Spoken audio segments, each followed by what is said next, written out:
अगर आप भी चाहते हैं कि JM म्यूजिक के ऑडियो वीडियो सबसे पहले आप तक पहुंचे, तो लाल बटन को दबाकर चैनल को सब्सक्राइब जरूर करें और साथ में बेल आइकन को दबाना न भूलें।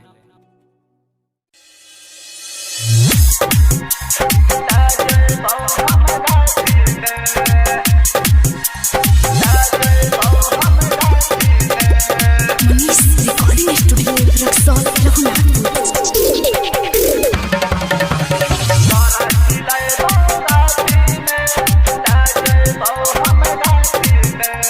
गोरखपुर के समोसा द छौरी,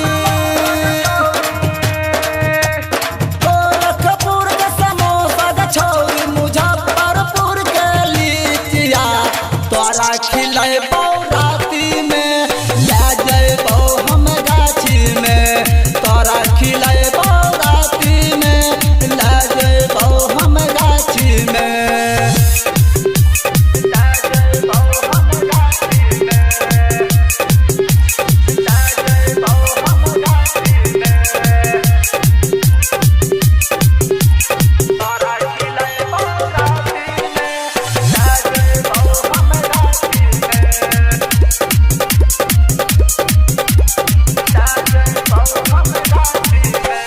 पटना के पायल देबौ, दरभंगा के हौसली, राहुल बाबू देलकौ छौरी जिया के मोबाइल। पटना के पायल देबौ, दरभंगा के हौसली, राहुल बाबू देलकौ छौरी जिया के mobile.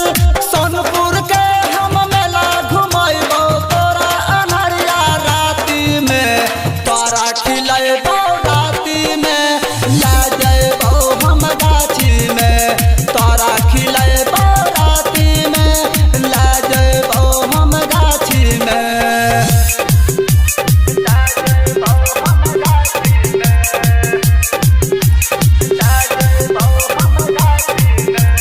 Manish recording studio Raxaul Raghunathpur.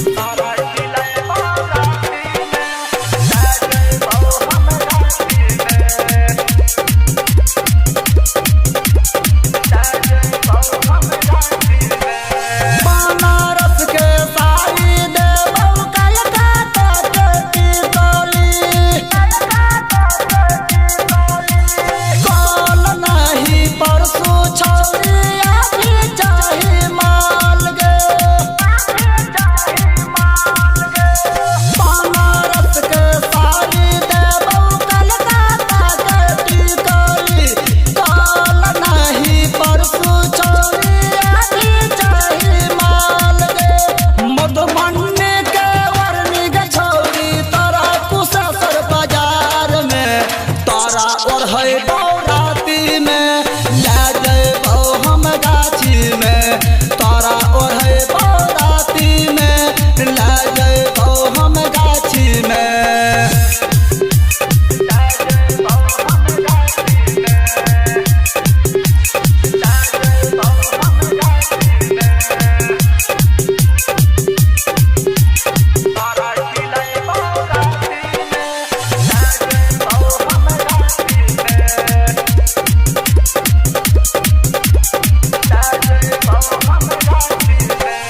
Khagaria के गजरा देबौ, मोतिहारी के मोती,